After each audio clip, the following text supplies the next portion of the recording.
consciousness. So this is 5 aggregates. So is it affected by clinging?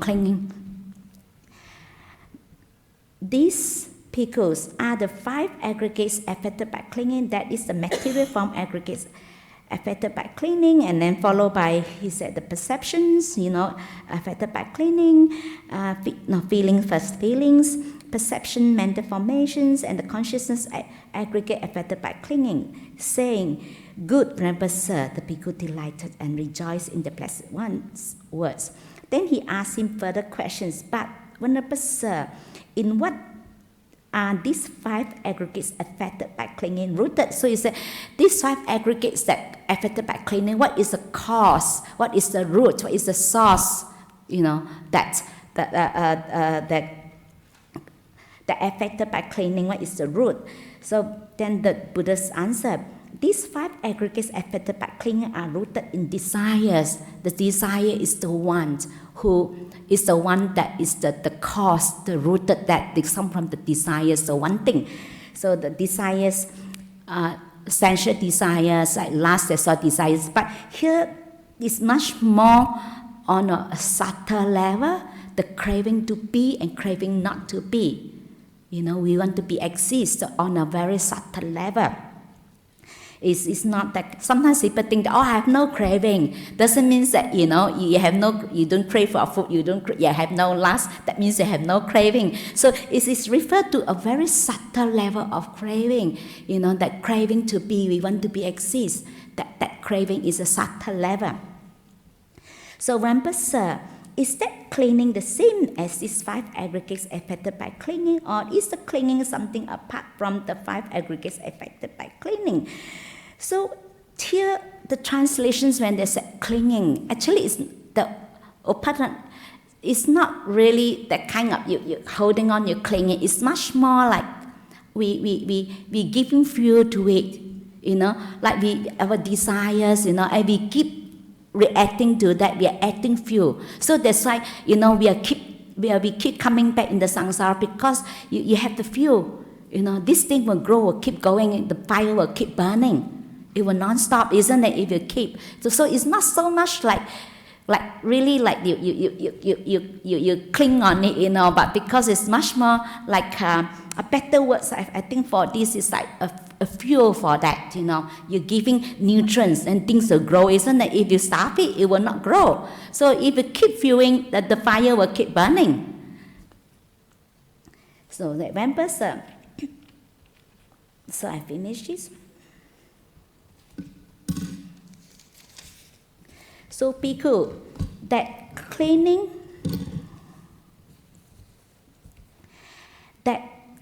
is neither the same as these 5 aggregates affected by clinging, nor this clinging, maybe we can say, is fuel, something apart from the 5 aggregates affected by clinging. It is just its desires.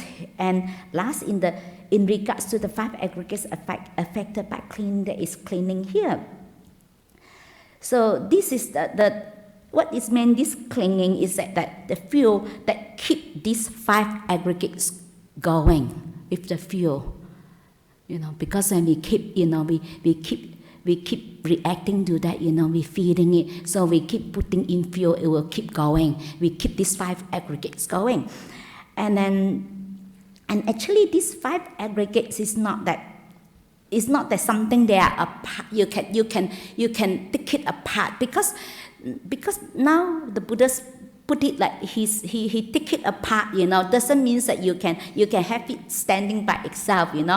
The aggregates are one dependence on another.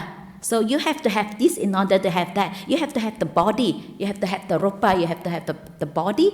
Then you have the 6 sense base. You have your sense base, and then you have to have the contact. Then only you give rise to feelings.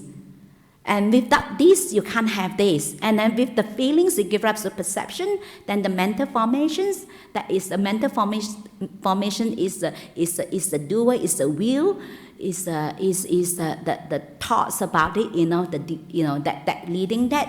And then the consciousness is the knower that you're conscious about. So that's why you can't say that I have only consciousness, because the consciousness have to be conscious of something. So you can't really, because it's when he explained like that, you put it apart. It's just a car. You can't put all the car apart. You say, okay, only the tires, you say, is a car, So, but they all this, is they're all interdependent on each other. Because of this, you have to this, is linked together.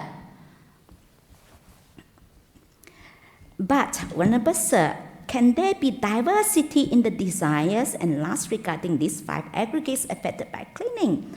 There can be, Bhikkhu, the Blessed One said, here, Bhikkhu, someone think thus, may my material form be thus in the future, may my feelings be thus in the future, may my perception be thus in the future, may my mental formations be thus in the future, may my consciousness be thus in the future.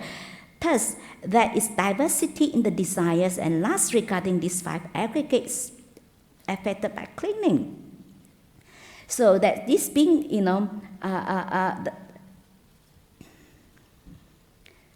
so that's why we are not being in the present moment, because sometimes that this is how, like this 5, we whatever we experience, that we try to control, but we have no control over. We try to manufacture, we try to create that, may I feel this in the future. We try to measure, we try to control, but we can't, because things just arises, and that is when you have the sense base. So when there's a context, feeling arises, either pleasant, unpleasant, or neutral feelings, and then this is all our perceptions that we perceive, but we don't perceive things as they truly is. We don't perceive that things as they truly are, because we are perverted by our likes and dislikes, like the feelings that we don't like. Immediately we have that, I don't like it, and then we think about it, and we think of how to avoid in the future, isn't it?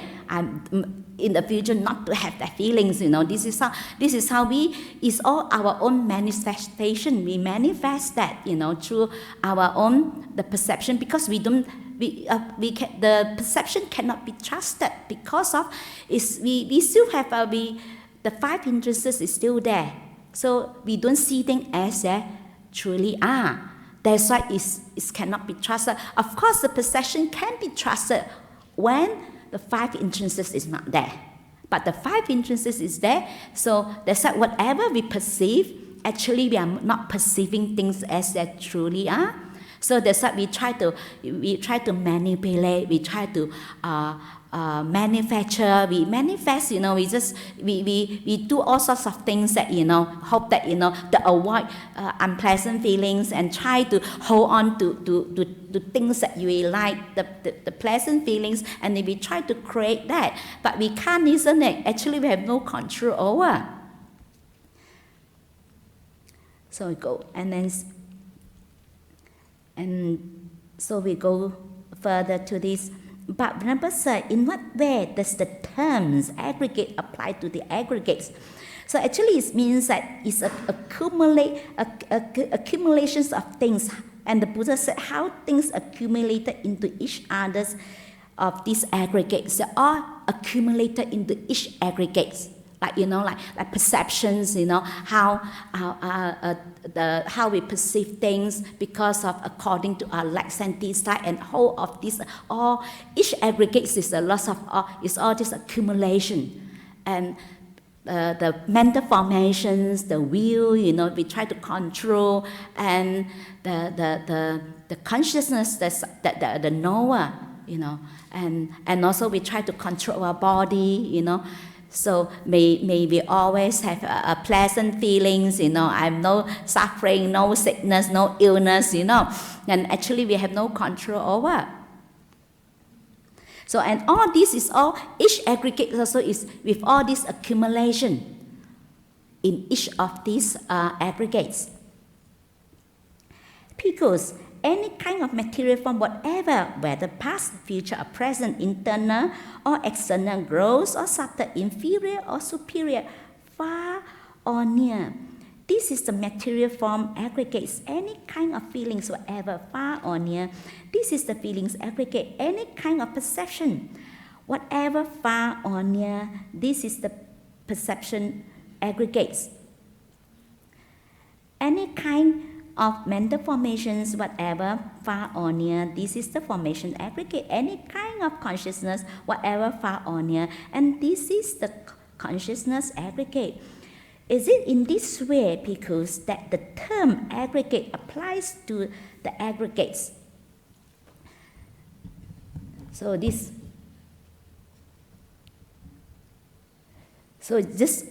as I mentioned just now, there is one dependent on another. So that's like for example, even ananagami, they still have a subtle conceit. You know, the sense of self is still there. So that's like the consciousness, you still have to have conscious of something. You know, even though that he no longer having ill will. You know. No longer having the personality attached to personality views, you know, but he still have the subtle, because that's why he's still not enlightened, because there is still a tiny bit of feel is still there, the feel of that wanting to exist, the conceit, the mana is still a little bit is there. That's why the conscious, you still have something to conscious about. That's why you cannot have just consciousness. Because, for example, when we have contact, you know, for example, when we have contact and then feelings arises, that's why you have to have the sense space, you have to have the object. Then when there is a contact, then the consciousness arises, isn't it? Without that, consciousness will not arise.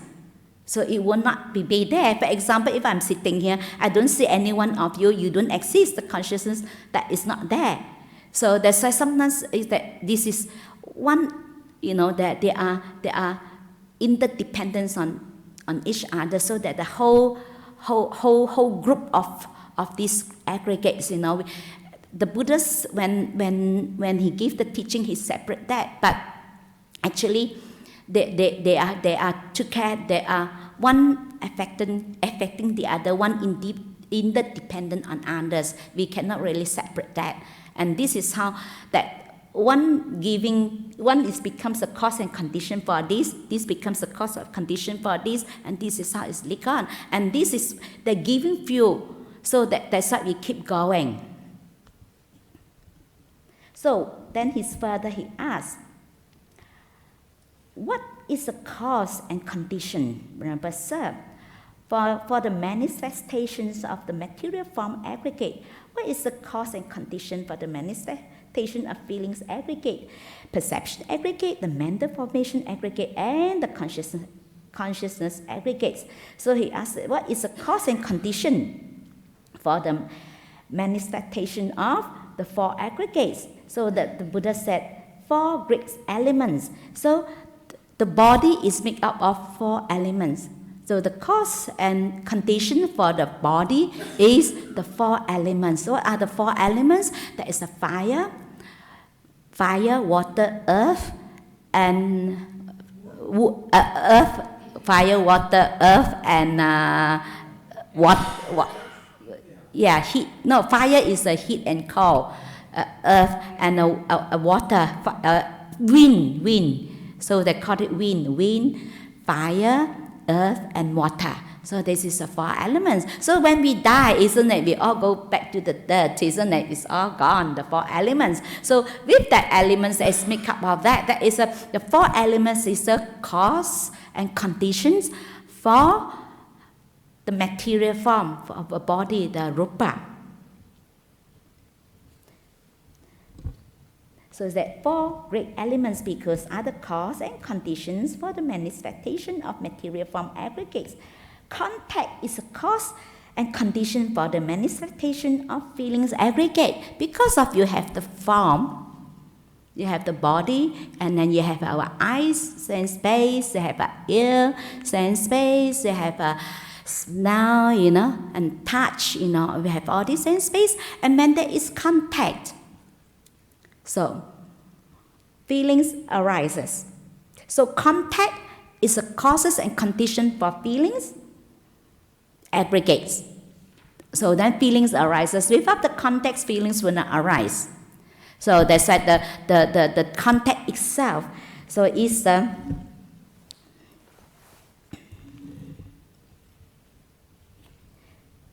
is a cause and condition for the manifestations of the feelings aggregate. So contact is a cause and condition for the manifestation of the perceptions aggregate. Because of contact is also the cause, and the contact is a cause and condition for the manifestation of perception aggregate. Contact is a cause and condition for the manifestation of mental formations aggregate. Because with the context, this is how it's arise feelings, then go to the mental, go to perceptions and mental formation. So contact is the cause and condition for the feelings aggregates, the perception aggregates, the mental formation aggregates, and the consciousness aggregates. Not consciousness, sorry, yes.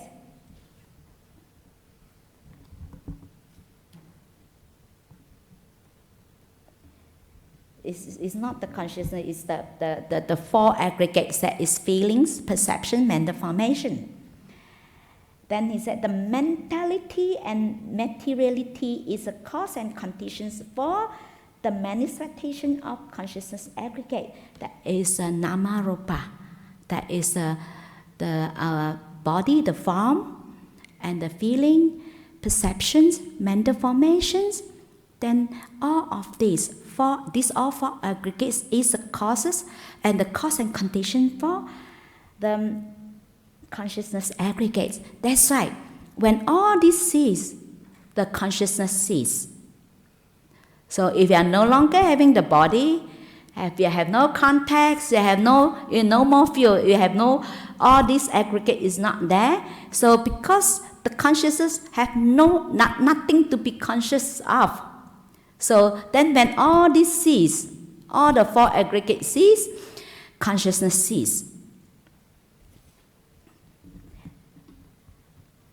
So one person, how does identity views come to be? Here, and I'm taught, we talk about identity view, some that translate as personality view.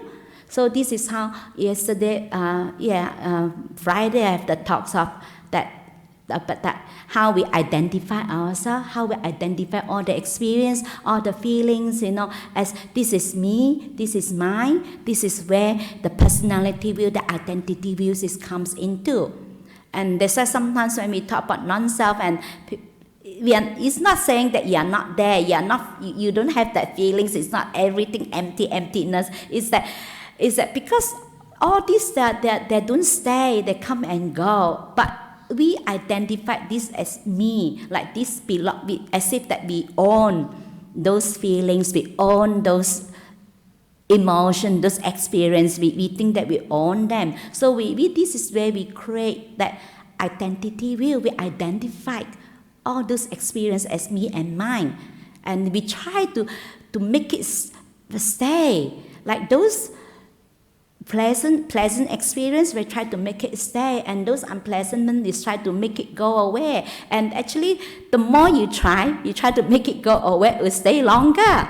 So that's why this is where we causes us that suffering, and we keep doing that, Actually, we are giving fuel for the next existence. The fuel is there. So when the fuel is not there, when the fire have nothing to burn, it cease. So that's why we keep, we manifest that. So because we don't see that this is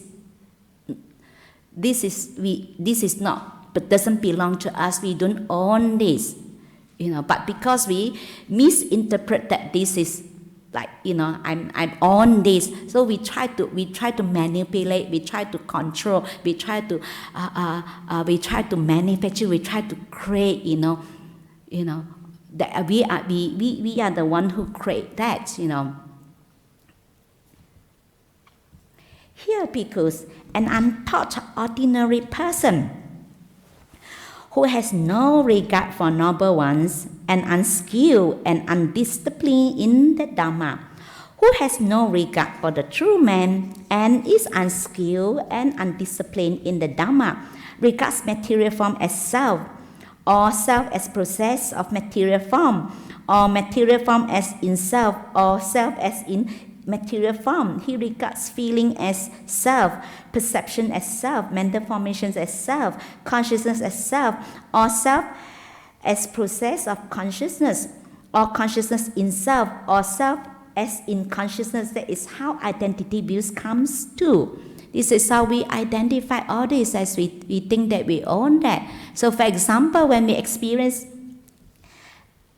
whatever we experience, we tend to identify with that. For example, when we got agitated, I remember someone said to me that I'm so agitated, I will be agitated for the rest of my whole week. So, and I told this person, I said, the most agitated person in the world still have a moment they're not agitated. Because sometimes how we identify, and then she already project into the future that I will feel like this moment because I feel agitated. So because she's going on retreat, so I said, I wish this person, and we have a visiting a guest stay in the monastery, then going for a retreat. So I said, wish you, well, having a good retreat. So I don't think I'll be having good retreat.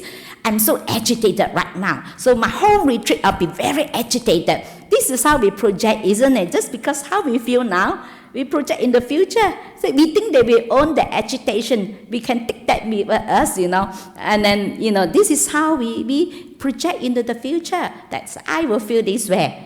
So I told her, no. I said, this is how, like for example, sometimes we identify ourselves with that. And then we think that we have to live up to that. Like for example, like sometimes people depressed, then they think that I'm depressed. Then I should depress, like for the rest of my life because I am depressed. If I'm not depressed, I'm no longer me.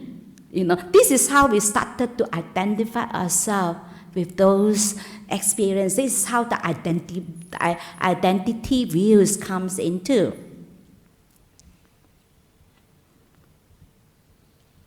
So then he saw about.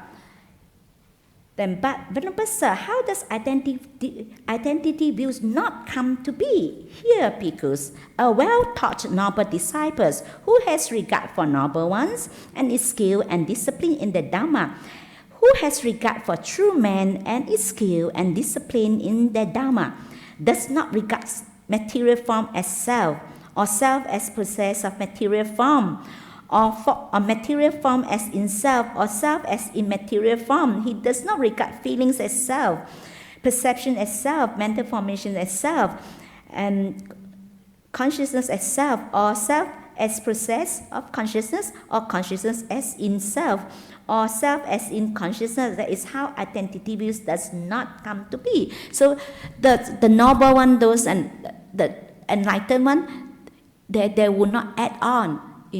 They just like one of they see, seeing is just seeing. But for us, seeing, we add on so much, isn't it? When we hear something, and then this is how feelings arises, and we start to think about it, and then we have a whole lots of story about how we feel, isn't it? But actually, it's just because the feelings come and go. It's just, arises, it just pass away. It won't stay. But actually, we are the one who keep reinforce that feelings. Actually, we tend to intensify whatever we feel, and we make it even stay longer sometimes, and then we try so hard to get rid of it, especially the feelings that we don't like.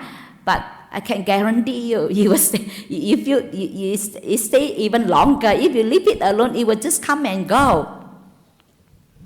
So that's why he said, if those enlightened ones, they will not identify whatever they experience as this is me, and this belongs to me, and this is my feelings, this is my emotion. So what, Venerable Sir, is the gratifications, what is the danger, and what is the escape in the case of material form? What is the gratification? What is the danger and what is the escape in the case of feelings, in the case of perception, in the case of formation, in the case of consciousness? So he said, what is the danger? So they said, the gratifications, because when we see that this is the danger, then that is how we be able to, he said, what is the escape from this? When we see that and how we escape from that, to lock into this identity view. So he said the pleasure and joy, because it arises independent of material form. This is where when we have, we have this joy and have the pleasure and joy that arises independent on feelings, independence of perception, independent of mental formations, independent of consciousness. This is the gratifications in the case of consciousness. So the consciousness is impermanent, suffering, and subject to change. And this is the danger in the case of consciousness. The removal of desire, lust, and abandonment of desires and lust for consciousness. This is escapes in the case of consciousness. That means the removal of the desires, because the desire is the cause, is the source of that giving fuel to these 5 aggregates that keep it going. So we have to because of the desire itself, the desires because come off when the pleasure, the joy, that arises in dependence on material form, when we have the senses, and then the pleasure, the feelings that we like, the joy, then that is where we get hooked. So normally we get hooked when that is a feeling arises, and we like this, and then we want more and more. So the only way that we can escape is not to get hooked into that. The moment that feelings arises, it's pleasant, it's just being pleasant, and it's pleasant, okay, we just make the most of it, but not thinking that we how to get this again in the future. This is what we do, isn't it? When pleasant feelings arises, and we want more, and then we started to think, isn't it? How am I going to get this again? How am I going to have this feeling again? And then we try so hard, we try to manufacture, we try to create that. And any unpleasant feelings, we say, this, I don't like these feelings, this is terrible. Then we think all sorts of ways to avoid. So for example, when we have contact and maybe someone that said nasty things to us, and we have terrible feelings, it's just unpleasant, it's terrible. And then it's because of that person said that, then next time we already have that, that in our mind, because we're thinking of this person giving me these unpleasant feelings. Then next time we started to have that dislike of this person, or we try to avoid. I'm not saying this person, because this person give me suffering. This person give me unpleasant feelings. But actually, the person just says, it's just words, it's just sound. But for us, we make up lots of story that, okay, and this person causes me suffering. And we think that our suffering is come from the other person. And the other way around, if it's someone that we like, maybe someone so sweet, that praises that we are so good, and we are so happy, and we really like that person, then we think that our source of happiness come from that person. This is how we start to identify. We think that our happiness is come from there. And then we crave for more. And then maybe we look forward, we want to see this person. They say sometimes we think that we love that person is the source of our happiness. Actually, it's just that how that person make us feel. It's not that our source of happiness come from the other person. or our anger, our suffering come from the other person. It's just how the person make us feel this way, Then this is how whole lot of it, we try to like craving to be and craving not to be is still crave. Then we crave for not seeing this person. Or we look forward, this person, we want to see this person. Because each time I see this person, make me so happy. I'm so happy with this person. Or, or certain situation, and we will look forward to that, isn't it? And something that is really that unpleasant, we try to avoid. We think all sorts of ways to how to avoid. But sometimes you cannot avoid, isn't it? No matter how hard you try. Then this is how we create so much suffering. If a noble one just recognize that, that like the noble one have only one arrow, but like the Buddha said, the foolish one have two arrows. The noble one, they struck by an arrow, they just know that, it's pain, that's all. Yeah, it's not pleasing to the ears. This is what this person said, and they stop. That's it. They don't go further. But because of the desires, the craving, the one thing, we create whole lots of that, Then they said, the Buddha said that the foolish one will pick up another arrows and poke themselves a few more times. This is how we add on suffering. This is how it's all this, when we identify experience and we try to crave that, we work so hard because of the craving, because of the desires, we want all this, and we try so hard to crave that, try to manifest that, and that the add-on suffering we have.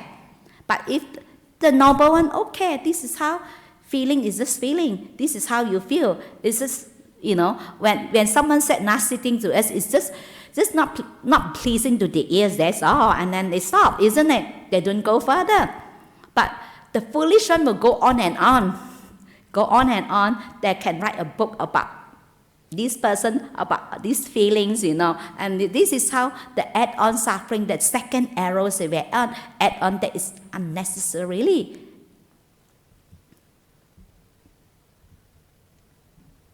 So the pleasure and joy that arises, independent on feelings, independence on perception, independence on formation, independence on consciousness. This is the gratification in the case of consciousness. The consciousness is impermanent, suffering, subject to change. This is the danger in the case of consciousness. The removal of desires and lust, the abandonment of desires and lust for consciousness. This is the escape in the case of consciousness. So only that is the abandonment, the removal of the desires, because the desire is the cause. The cause for all the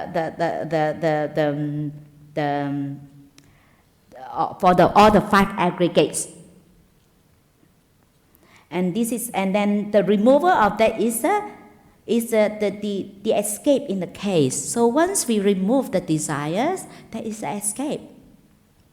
Remember, sir, how does one know, how does one see that in regard to this body with its consciousness and all external sign, there is no I-making, mind-making, and underlying tendency to conceit. There is the three conceit: I'm better, I'm the same, I'm worse. So because of this is how. So this is how we start to have, because we identify this as me, this is the I-making. And so when the Buddha talk about the non-self, when the Buddha talk about non-self, it's not that you are not there. It's just that we try to make all this experience, all this, as me, and we try to own it, we try to make it stay, we try to make it stay permanently, but it's impermanent.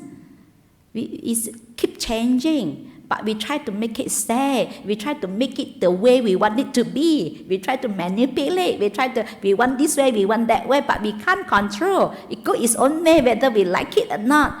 Like we attach to our body, we think this body belongs to us, and then people try so hard, go for plastic surgery, maybe they can stay, they look young, But even though from the outside you look young, but inside all your part is still old, isn't it? You can't, but this is how we have this so much suffering. We think that we can control. We think that we can make it stay, look beautiful, look young and healthy forever, will not die.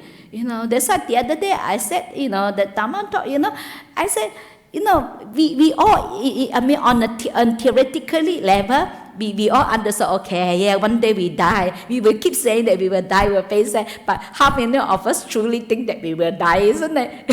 It's so difficult. We think that we can stay, stay on, we can stay forever. Even though, yeah, on the theoretically level, yes, we think we know, but really when it hits home, we still very difficult to accept that, isn't it? To recognize that I'm going to die, It's so difficult. We think that this body, we try so hard to keep the body look young, and then we exercise, so that our body becomes strong, So no matter how hard you try, the body still gets sick, you still die, you get old. So that's why you cannot control. So this is how the I making, the mind making, so we try to make our body, and this is how the sense of self, the I making, mind making, this is my body, this is mine, and this is how we identify ourselves even with the person around us, my family, everything, me and mine, it belongs to me. And that is where, we create that, but actually, we can't, we cannot control.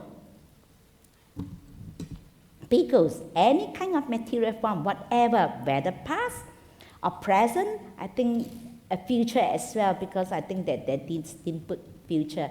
So whether past, present, or future, internal or external growth, or subtle inferior or superior, far or near, one sees a material form as it actually is, with proper wisdom. Thus, this is not mine.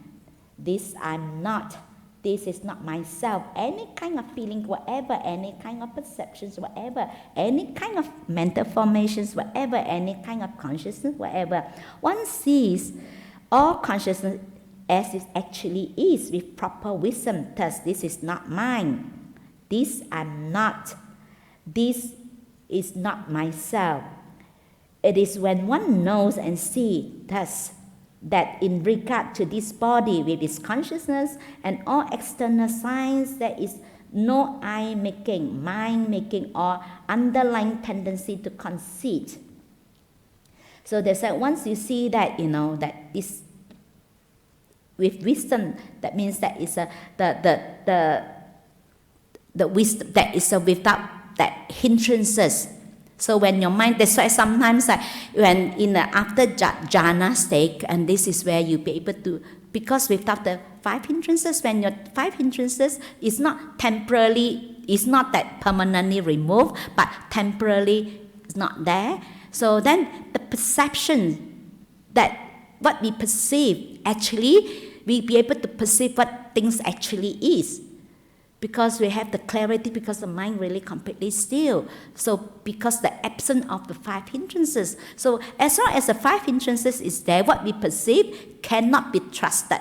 Only when the five hindrances is not there, then the perception actually can be trusted.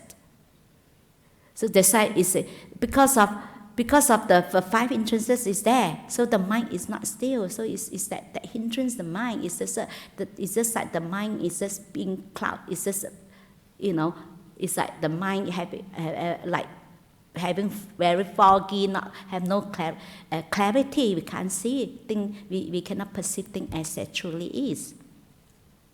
So when we,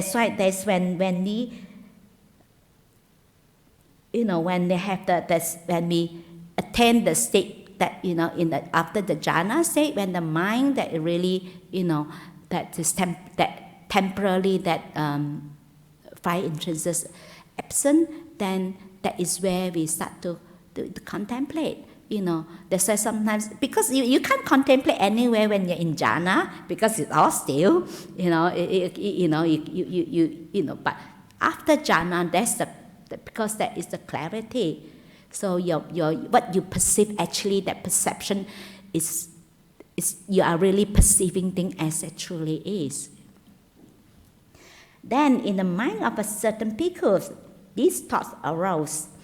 So it seems material form is not self, feeling is not self, perception is not self, formations are not self, consciousness are not self. What self then will actions done by non-self affect? Then we say, this is non-self. So whatever, unwholesome things, whatever unwholesome things we done, it doesn't affect us because non-self is not there, But whether we believe there is a rebirth or not, right now in this birth, whatever we do in this life, if we done something unwholesome, how do we feel? We all know, isn't it? We suffer, Then it's because people tend to say that, since it's no self, then no one there is to suffer. When we said non-self, it doesn't mean that no one there. It's just that because we think that it's a self, we think that it's permanently there, but things is forever changing. So it's not that no one there to experience this, no one is in. The other day we have a question like, since, since it's not yourself, they say, how can you be, the question is, how can you be authentic and unique if this is not yourself? So that means the question is still that is a self, So actually, when the Buddha said non-self, it's not that you are not here. It's not that we are no one here to experience that, That he just said that we take it as a self because we think that this will not change, but it's forever changing. So of course, if we do something unwholesome, and we know, isn't it? If we sometimes, we suffer. If we harm someone, how do we feel? Whether we believe there is, rebirth or next life, but in this very life we suffer, isn't it? We do any unwholesome deeds. How do we feel? Of course, we feel suffer. But some people say that, non-self, then no one there to get affected, isn't it? Then the Blessed One, knowing in his mind, the thought in the mind of that bhikkhu, addressed the bhikkhu thus: it is possible, bhikkhus, as some misguided man here, obtuse and ignorant with his mind dominating by craving, might think that he can outstrip the teacher's dispensation. Thus, so it seems material form is not self, consciousness is not self. What self then will action done by non-self affect? Now, because you have been trained by me through interrogations on various occasions in regard to various things. Because what do you think? Is material form permanence? That's why he tried to explain that he asked a question. So, is it material form permanence or impermanence? So, with impermanence, remember, sir, is what is impermanence suffering or happiness? Is that suffering? Remember, sir. So, is what impermanent suffering and subject to change fit to be regarded? Thus, this is mine, this I am, this is myself. No, remember, sir. So since this is suffering, it's non-self, it's subject to change. He said, this is me, this is mine. He said, no, this is not this is no self, this is not myself. What do you think is feelings, perception, mental formations, consciousness, permanent or impermanent? Impermanent, remember, sir. So what is impermanent suffering or happiness? Suffering, remember, sir. What is impermanent suffering and subject to change fit to be regarded thus? This is mine, this I am, this is myself. No, remember, sir. Therefore, because any kind of material form, whatever, whether past, future, or present, all material forms should be seen as actually with its proper wisdom. Thus, this is not mine. This I am not. This is not myself. Any kind of feelings, whatever, any kind of perceptions, or whatever, any kind of mental formation, whatever, any kind of consciousness, whatever, all consciousness should be seen as actually is with proper wisdom. Thus, this is not mine. This I am not. This is not myself.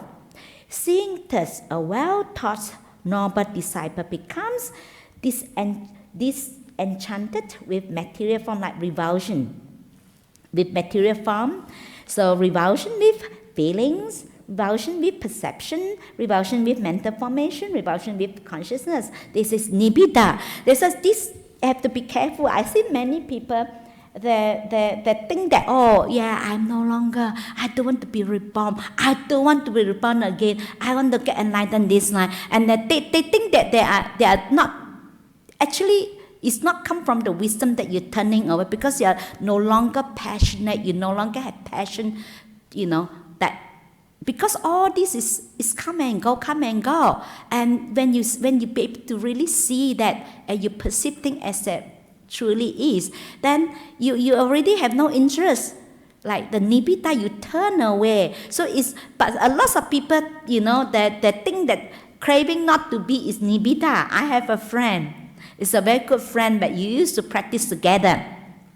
So, and then she's be able to she remember her previous life. So then she said, I don't want to be reborn again. So then she tried so hard. She will practice, she will do walking meditations. She get up very early. She don't want to rest. If she has slot and topper, she will hit her head on the wall so that she keep awake, Trying very hard because she don't want to be reborn. And she tried so hard to a point that she got very sick. She got like terrible headache because she using willpower a lot, so I had to push her a lot. And because she keeps saying that I don't want to be reborn, and that is craving not to be. It's still crave, crave not to be, then it's not nibbida. And some people have so much anger towards the world. Oh, terrible, the world is hell, It's not that. It's not that you have lots of anger towards them. That is not nibbida. Nibbida is that you're no longer interested because you see this is all, it's all things won't stay and it causes you suffering. And we see that we turn away. So we no longer feeding you, we no longer putting in more fuel and keep the fire going. We stop fueling it. We turn away from that. And then she got so sick until she cannot meditate. And then she have to go back. She gets so sick that she have to rest for a long time. And because she said that I want to get enlightened this life, I don't want to be reborn. I don't want. Don't want means craving not to be. There's some people think, that's very common. People used to tell me, I don't want to be reborn. I don't want to have next life. Hey, not up to you, Isn't it? You don't want, Sometimes you're not there yet, Like lots of people think that this is nibbida, telling me that they don't want, It's not truly. Nibbida is that you have the wisdom. You be able to see that because you be able to perceive things as that truly is. That is then you're the turning away. You have no more passion, towards that. You have not interested at all. Don't want to have is that then you turn away. That is a nibbida. It's not craving not to be. So a lot of people think that I'm nibbida because I don't want to be reborn. But actually, you're just craving not to be. It's still crave. So it's still not yet. So it's not easy to be able to come to the point that the nibbida that you turn away. That you need to have the wisdom. It's not the small wisdom. You have to have the big wisdom. That the mind that is so pure, that mind is absent of the five hindrances, that you be able to perceive things as that truly is. Then only you be able to turn away.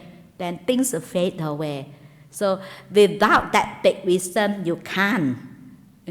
So sometimes because of people experience a lot of suffering, they just don't like the suffering. Then they will say, I don't want to be reborn. And then when things goes well, then they have forgotten and they will continue, isn't it? Isn't it that time? When they have a lot of suffering, I don't want to be reborn, terrible. And then when after a while, we forgot, and things goes on, smooth, good, happy, and then have forgotten.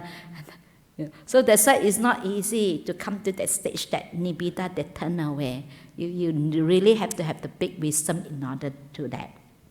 So being disenchanted, there's a revulsion. He becomes dispassionate, so that's why it's viraga. Through dispassion, his mind is liberated, we are free. So we're no longer holding on, to that, and then that's free, liberated. When it is liberated, there comes the knowledge. It is liberated. He understands birth is destroyed, holy life has been lived, and had to be done. What had to be done has been done. There is no more coming to any state of being.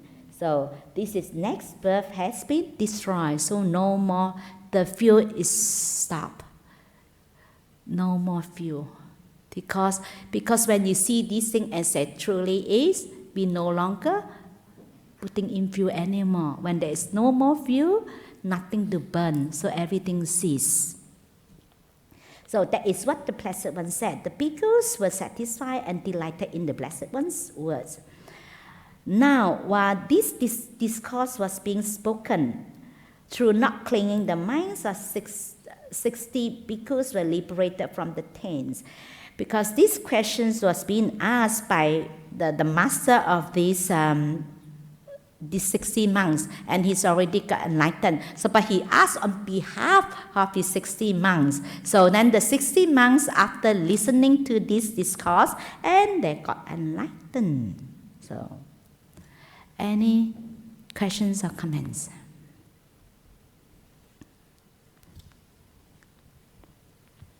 Yes.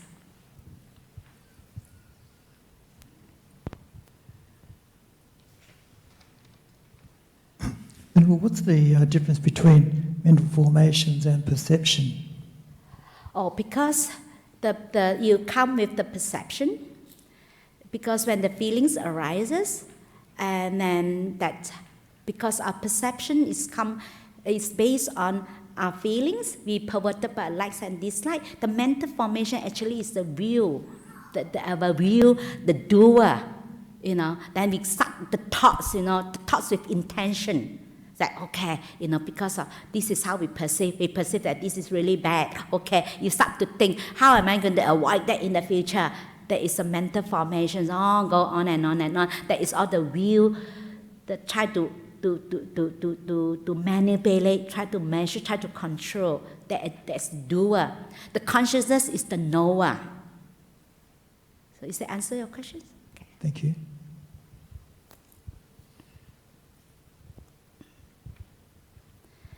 More questions or comments? Yes. I just want to know if, we're born, we're given an identity, we're taught a sense of self. Mm-hmm. So as a normal human being, we go through life with goals, with all. How do you? I don't know how you rid yourself of. To me, it would be easier to live in a monastery or on a mountaintop and meditate all day long, away from people, away from a job, all that. Mm-hmm. It's easier to me, I think. But when we're operating in the real world every day, how do we get rid of this sense of who we are in self and give that up? Mm-hmm. Okay. And I think there's one way that you can learn and you can apply it in your daily life, and that is to try to stay present, live in present moment awareness, because very easily we get sucked into this whole lots of things go on, and actually keep bringing your mind back to present moment awareness. Whatever we do, sometimes we think that some people say, oh, I'm out there, I need to work, I need to plan, how can I live present moment? No, you can plan, you can work. Because how many of us, when you're doing what you're doing now, do you really fully hear? No, isn't it? Sometimes we might be doing, washing, and then our mind might be thinking somewhere. Maybe we might have traveled to Siberia, but we are here, So that's why if you be able to do that, apply that in your daily life, that is, then you have more clarity, and then you learn to make peace with every situation. So bring your mind. It sounds easy, it's not easy. Present moment, to be able to be present is not easy. But even though it's not easy, it's possible. Is it possible? Because as you started to practice, you can see that your wholesome state of mind increase, unwholesome state of mind decrease. Then you can see that you have lessened your suffering, that you started to gain confidence and faith in the practice. Then you have to keep practicing. And it's not overnight. It's just like anything you need to practice. You know, like, if, for example, like world champion, Olympic champion, you know, they're only, like they run for how many seconds? The practice for the, how many years they practice for for the runner, for that few seconds, isn't it? For the 1 minute, few seconds, they train for how many years? This is how it is need to train. We have to train, keep training, So that actually, as we has more and more clarity, actually we truly lessen our suffering. It will not go away immediately because it's need train. It's a gradual training, the Buddha said. So you have to keep doing that. So, and that's why sometimes we have to, not everybody be able to. Even some people, that even some people, they have the opportunities to ordain, but they may not be able to live the monastic life if you are not really ready, not mature enough. Even you live that life, people are so disrobed. So it's okay. Buddha never said that you have to become a nun to practice Buddhism. No. So we have someone wanted to become a nun, and then of course, and then the family will say that, oh no, they're quite not happy that, and then they keep asking, is it you have to become a nun? We said you don't have to. I said, because the family keep thinking that to practice Buddhism has to become a nun. Then we told that person, no, you don't have to. It's just that people's choice. You make your choice that you want to live this life, but you don't have to become a nun. Even some people not ready, even they come to this life to live this life, they still disrobe. Sometimes theoretically understanding is one thing, but whether you're ready or your mind, because to be able to live this life, you have to be really to a certain extent that you be able to really let go quite a bit of things, the outside things. Because we cannot sit on two chairs, one leg inside there, one leg still interested, in the things outside. You can't. You have to truly let go to a certain extent. Then only you'll be able to live in this life. So just keep practicing. Bring your mind back to present moment awareness. But we're still keeping our own identity, which I think I heard you say we need to get rid of. You can't get rid of that. You cannot get rid. It's only through practicing that, because only through when you're seeing it. Not in theoretically we think that we know, but actually deep down we haven't seen that, because we still have the 5 hindrances. It's not being removed. It's there. So what we perceive is still we're not perceiving things as it truly is. So that's why you need to practice to the level that you have that purity, that the absence of the 5 hindrances, you'll be able to perceive things as it truly is. Then only you have the turning away. Before you reach that, of course, it's a gradual training. It's okay. Of course, we still have sense of self. It's fine. Even the ones returners still have sense of self.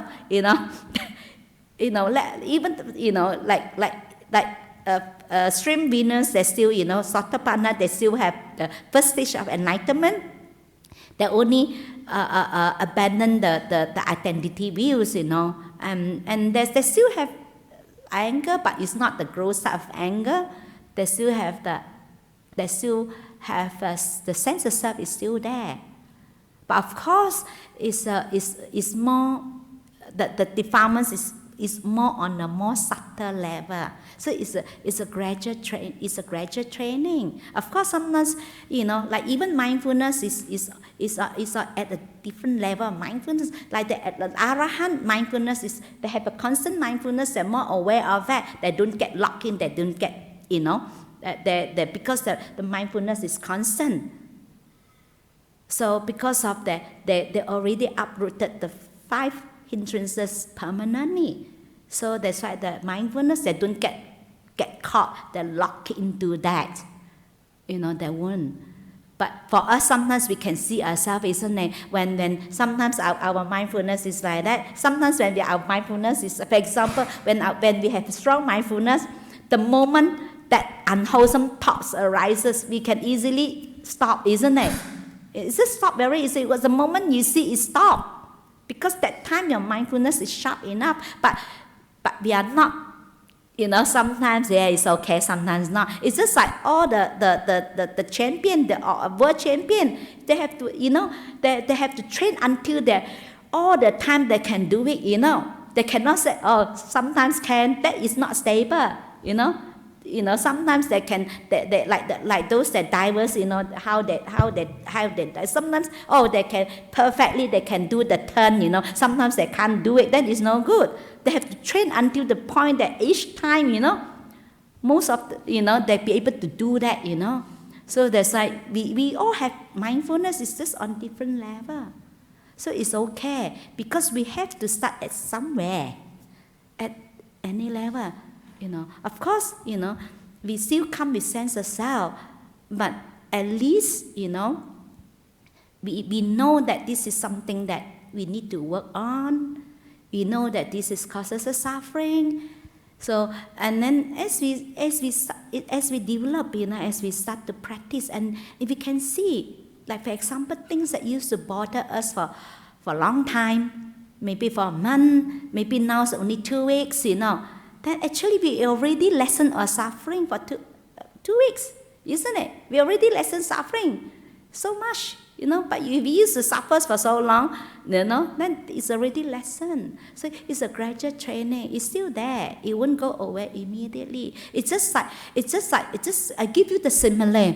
It's just like when we react to that, when we're giving the fuel, so the fire will keep burning. When we stop reacting, the fire is still there because you still have fuel there.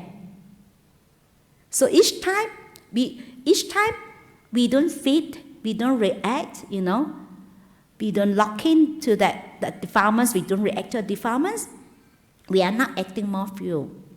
But the fire is still there. So until we keep doing that, and when the fuel, when it's finished, so nothing to burn, then it stops. And also it's just like a ball, If we kick it, we put in energy. It's raw, it keeps spinning. Even we stop kicking, it still spins because the energy is still there. But if we continue not putting in new energy, the ball will eventually stop by itself. This is how the practice. We cannot use willpower, we cannot get rid of it, we can't do that. We have to keep practicing, keep not feeding it, not putting in more fuel. But of course it's still there. It won't go away immediately. So is it answer your question? Okay. Thank you. Okay. Ajahn Hasapanna, how would you compare no self with emptiness and also the bliss of emptiness? It's just that moment, because of absence of the intrinsics, then that is to have the bliss. Because of all these things that, we talk about the 5 aggregates, that actually that causes us suffering, because we tend to identify, this is me, this is mine.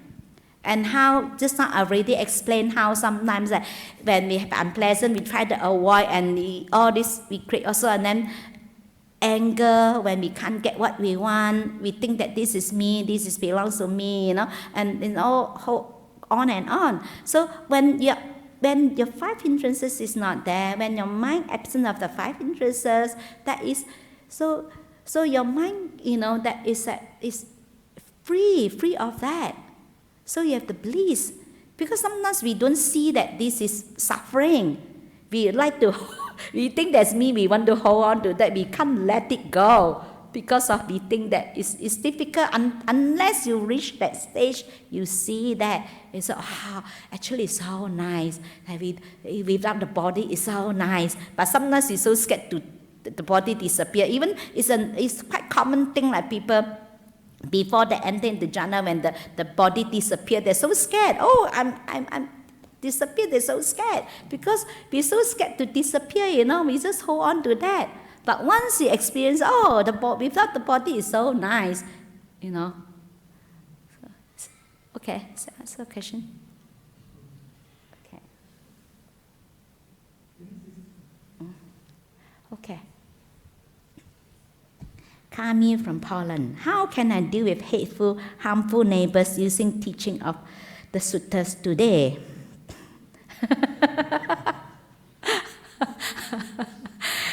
It's just like the Buddha said, live happily, not hating those who hate you. They can hate you, it's fine. Isn't it? It's their business. So next time tell yourself, none of my business. They hate me, it's their business. They hate me, I don't have to hate them. Isn't it? It's up to them. Because we don't have to be responsible for that person's action, That this is how, because this is where, because we take it to, because, for example, this is how our identity views. If someone said that we're terrible, we are bad, or whatever, then we said, because how we perceive, how we see ourselves, I'm such a good person, don't you know that I'm such a good person? Now you're saying that I'm horrible, And this is where that we cling on to the identity view that gives us suffering, isn't it? It's okay, whatever the person said. It's that person's business.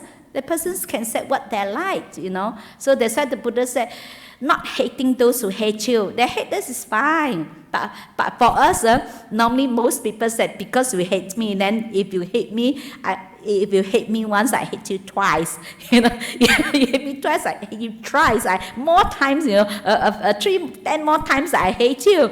No, it's okay, whatever. We cannot control, And because why we get angry, why we get upset?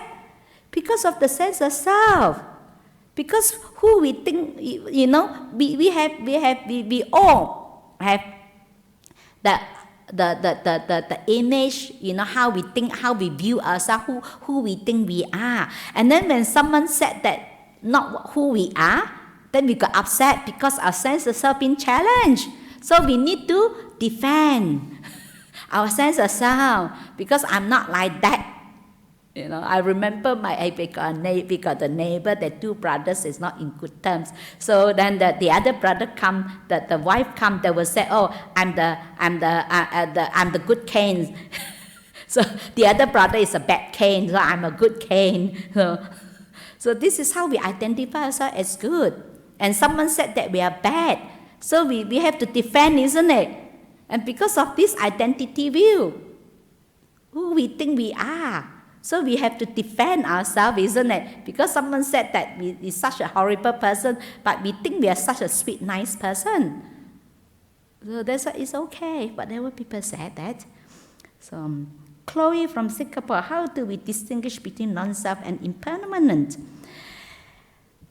Because this is not, if there is a self that you can control, you can make it stay permanently. You can make your feelings okay. Now I like these feelings. It's pleasant. I want them to stay forever.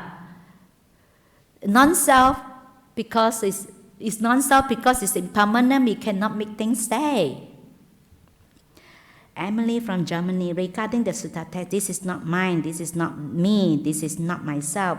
Why do I have to live if I do not really exist? What is left of the existence of me in the matter? Am I just illusion? It's not that you are not exist. Again, that we identify all this experience as me. And those experiences come and go. We cannot make them stay. We cannot make them stay. We cannot manipulate. We cannot control what you want the body to be, not to get old, It's not that we are not exist, we are here, it's real, what our feeling is real. It's not illusion. Sometimes it's very difficult to really explain that. It's not that it's not that you are not exist, you are here. It's just that we have, like, just now we already explained the identity view, isn't it? Like someone said that, oh, you're terrible, you're worse, then we have to defend that. That is how we create that. It's not that we are not exist, we are here. What we see, what we experience is real. It's real, but how we create that suffering for ourselves. So if we just, okay, we make peace with every single moment, every situation we're in, okay, this is how we feel. If this moment we feel depressed, okay, we let the depressed come and depressed go, isn't it? And this is how we feel. And then things come and go, and then you just stay there, accept whatever experiencing. So it's just, if we have pleasant feelings, so we make the most of it. If unpleasant, you just let it be. It still will go away. But the problem, we try to manipulate, we try to control, we try to manifest. That's the suffering. That is the second arrow. That's the suffering. The Buddha said the second arrow. It's not that we are not exist. Okay, I know this is because we exist. We are here. It's real. Our feelings is real. Okay. Yeah.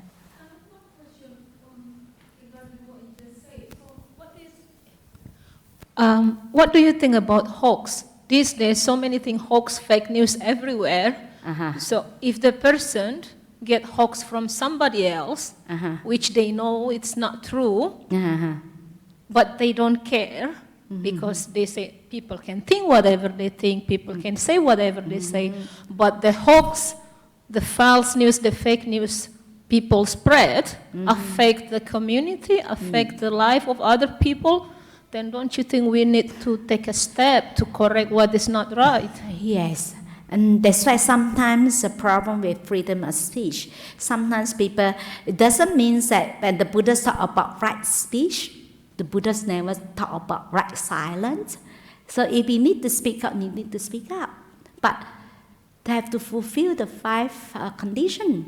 It's true, it is kind, so it's not out, it's a right time, right place, and it is not come from, is it beneficial? If it's not beneficial, it's no point that we it have to be beneficial, and the way we said it have to be, pleasing to the ears, the words that we choose have to be a gentle words, it's right speech. So doesn't mean that, like freedom of speech and then we say anything we like that harm someone, but doesn't mean that we have to keep quiet, that we being bullied or being, then we need to speak up, we speak up, but right speech, fulfill the 5 conditions, not right silent. Okay. Thank you. One more question. Okay. About the present that you say to, in order to be able to have this sense of non-self or less desire, we stay in the present moment. What is actually the best effective way to stay present? Because on Friday night I come here, meditate, I couldn't stop my mind. Like, I'm here, but my mind in Siberia, like you say. It's an everyday life. Back from here, 15 minutes, I remember, I say, stay present.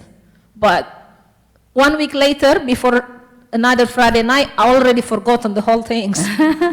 How do we do this on daily basis? Yeah, actually, sometimes you can.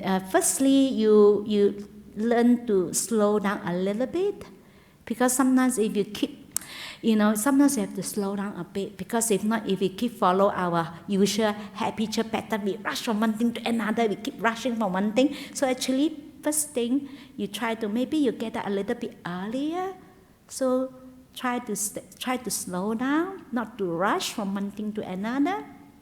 So sit down properly, to try to have your breakfast, slow it down.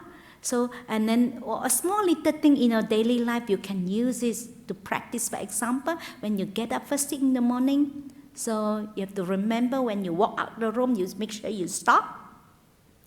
That give you a break. Because we are habitual, we keep rushing from one thing to another. We can't stop. So now the first thing you have to learn to slow down. So just stop. Then deliberately, that you slow down, you just slowly put your hand onto the handle, you open and you go out, you close it back. So using daily life, closing open door, take more consciously aware of when you're opening and closing the door, and you go to your bathroom, if you start to brush your teeth, just more aware of, you brush your teeth, how you feel, try to do that. When eating, try to be more aware that the sensation, the feelings, that how you chew your food, that is help. So it seems that it's small. It's just like the Buddha said, each drops, sometimes a bucket, each time is one small drop is drip, drip, drip. But after whole day, you have a bucket of water. And this can help. So start with something small and not forcing yourself, try to be present. Like try to slow down first. First of all, slow down. And all small little things, try to be more consciously aware of what you do. Like when you go out, when open the door, enter into another. So making one of the exercise that whenever you enter or go out from one room to another, make sure that you're more aware of that opening of the door, handle. Because sometimes we just open and we go in. You know what I mean? It's helped you to slow. You have to slow down first, and all small little things. When you eat, sit down and slow down and eat. So if you be able to do that, it will help you. Not underestimate all those small things, in life, So wherever last time you be told off, we go into a room, have to be completely no sound, no noise, have to go so slowly, sit down. We close the door, have to be really no noise at all, no sound at all, that we really close it. But I find it's good, So make sure that maybe one of your homework, you go back at next time whenever I close my door, make sure there's no noise, no sound at all. Just quietly open, go out and slowly close. You can. So if you do that, actually that is how you train. It takes a bit of time to train. It will not happen overnight. If it happened overnight, we all got enlightened. Thank you. Okay. So any more questions or comments? Yes? I'm just not quite sure what you're referring to, Venerable. When answering that question from Germany, you said it's not that we're not here. So if it's not that we're not here, it means there's something here, but when you look at it, there's only the 5 khandhas. You can't really identify anything in the 5 khandhas for something to be here. Could you explain that? Because all these things cannot exist by themselves. They have the interdependence on each other. So like for example, a car, you cannot put it apart. You cannot say, oh, this is car, you give people 2 tires, this is car, So that's right. And because we do have the body, the rupa is here. And we have the contact, we have the feelings, So, but because all these things is come and go, but we identify, like for example, the body itself is impermanent. It's non-self. But we identify this as self. But it doesn't mean that we don't have body, we have feelings. We have it. It's not that it's not there, but because of the suffering that how we created, that is that we take this body as me, we try to control, we think, we try to beautify. Okay, we want our body, we want ourselves not to grow old, to look young, to look nice, you know. Then all the controlling, all the manipulating, we try to do so much that because we create the identity of who we are, and we try to live up to that identity. That is that identity that we try to create, that self. That is the suffering. It's not that we are not here. We are here. We are the body, we feel. But this is what the add-on, the suffering, that how we identify all the experiences as me and mine. Because that come and go, we cannot make it stay. We cannot say, oh, may our body not to grow old, but it's grow impermanent. And even our desires also change all the time, isn't it? One moment we want this, another moment we want another thing. You know what I mean? So everything keep changing. But we want it to be, we want it to stay because we try to control. That's the path. That's what the Buddha said, that is non-self. But we think that this is self. We try to make it stay as it is, everything according to our plan, according to our expectation, according to how we identify ourselves, what identity we have, or we have a kind, sweet person, nice person. If someone said that we are horrible, we are bad, we have to defend ourselves.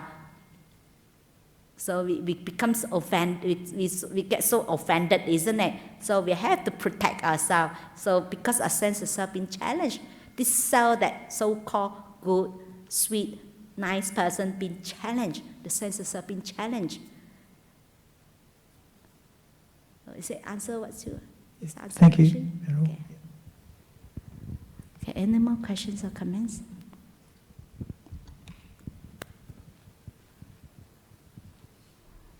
Okay.